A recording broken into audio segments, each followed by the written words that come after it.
Welcome to HPC News Bytes, a weekly show about important news in the world of supercomputing, AI, and other advanced technologies. Welcome to HPC News Bytes. This is Shaheen Khan. Doug is away. We start with a positive story out of Lawrence Livermore National Lab, which announced that human clinical trials have begun for a cancer-fighting drug called BBO-8520, which was discovered using the lab's supercomputers. It's a collaboration with BridgeBio Oncology Therapeutics. This kind of project shows the power of supercomputing when it's available to the industry.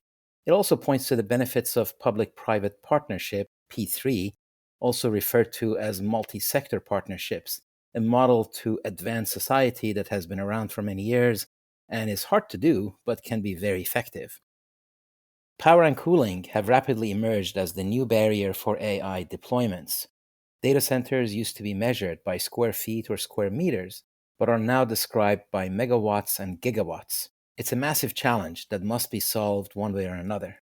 Sandia National Lab, which has been announcing a series of projects focused on promising next-generation technologies in various areas, from reconfigurable chips to neuromorphic AI clusters, said it has taken immersion cooling to the next level by immersing the entire system, not just the compute boards, but the whole rack, cables and all, in a new cooling fluid developed by Submer, a company based in Spain.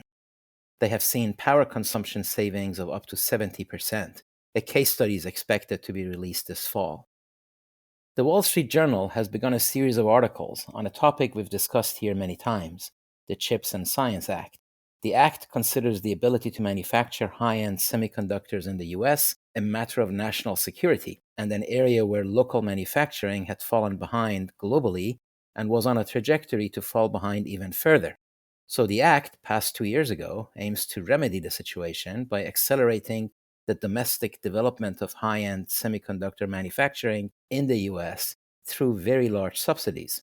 In the first article, published recently, the journal reported that the program's impact is becoming clearer in the sense that big US companies that are pursuing advanced chips are getting a boost, but there are limits to what the money can do. It also said the $53 billion legislation is being challenged by other countries, leading to political complexity regarding the allotments at home and the sheer expense of manufacturing chips. They wrote that the program is forecast to triple the number of chips made in the US by the year 2032, according to a Boston Consulting Group study that was commissioned by the Semiconductor Industry Association. But that would boost the US share of global chip production to only about 14% in 2032, compared with 12% in 2020. The modest overall increase partly reflects the new reality where governments in European countries and in Asia, such as in South Korea, Japan, Taiwan, and China, are either continuing to or starting to allocate tens of billions to help fund local chip capabilities. It's also partly about the segments of the chip building market. The action is really at the very high end where the CHIPS Act is targeted. And without the program, Boston Consulting estimated the US share would have fallen to 8% in 2032. The CHIPS Act is an industrial policy initiative in a very complex technology and supply chain area. It is addressing the significant challenge that is created when organic market forces do not protect national security. It's a complicated risk management problem because when global leadership in advanced technologies is lost, it is very expensive and time-consuming to regain it. It requires a lot of money and a lot of patience and a lot of deep understanding of what it takes to regain it and to sustain it. The transformer technology and large language models created a step function for AI. It turned out predicting the next token is surprisingly good at generating content of various formats, hence the word generative in generative AI. What is the next major advance, you might ask? Well, nothing jumps out besides brute force. Bigger models with many billions and trillions of parameters push towards better accuracy, and longer context windows push towards total recall. No pun intended about Total Recall, the movie, but yes, that's another topic.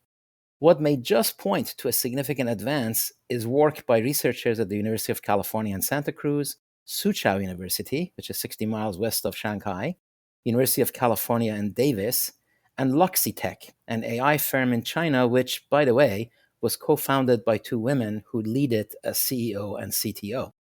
They published a paper this week titled, quote, Scalable MatMul-free Language Modeling, end quote.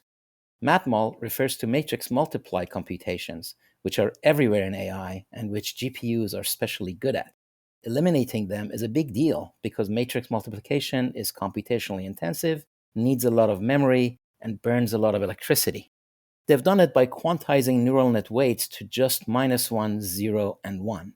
The idea has been around for a few years, but this paper shows its applicability to pretty large generative AI models. You only need 2 bits for those 3 numbers, and you can use ternary, one more than binary, routines that know in advance no other numbers will show up. Their optimized GPU implementation shows 25.6% faster training using 61% less memory and 4.75 times faster inference using 10 times less memory, with models scaled up to 13 billion parameters. Not so large, but large enough to be notable. They've also built a custom FPGA that points to power savings.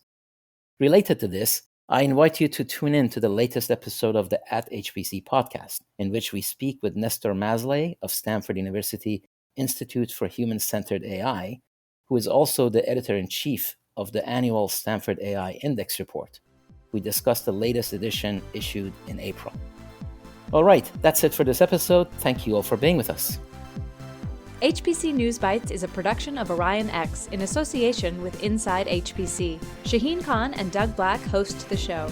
Every episode is featured on InsideHPC.com and posted on OrionX.net. Thank you for listening.